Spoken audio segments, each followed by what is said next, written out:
Жөн эле кызды алып калып эле сотко алып берип коюп, коланы ичирип коюп, анан кийин ошол кызды мен тиги тозоктон сенин калкан болбойт ал. Жылаңачтан көчөдө жүрсө, көчүгүн башын көрсө. Жок, андай эмес ал кайсыда. Жөн эле кызды алып калсаң да болду, сен тозоктон тосуп калабы эки кыз. Жок, ал эки кызга сен не кыласың? Багасың, ооба. Тамагын, ичимдигин, кийимисин, канцеляриясын, окуусун, Куранын, сүннөт дуаларын, тазалыгын, ыхластуулугун, укук милдетин баарын окутуп туруп, даярдап туруп, бир үй бүлөнү гүлдөтүп, көбөртө турган сен кызды бирөөнө даярдап бердиң. Мен кызымды имандуу кылып тарбияласам, мен бере турган күйөө баламдын үй бүлөсүнө даяр продукт бердим. Ал үй бүлөнүн иштей турган ишин баарын мен кылып койдум уже. Тияка бердим уже. Түшүндүңүздөрбү? Ал только алдыга кетет.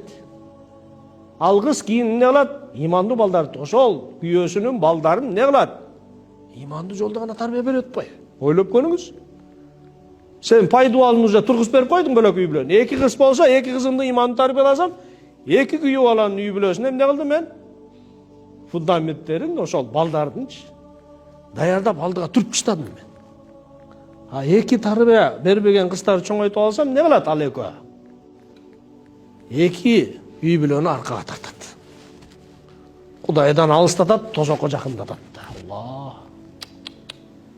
Жоопкерчилик кандай? Ошону көтөрүш керек эркектер. Ошон үчүн бизге берилет аманат, эркектер.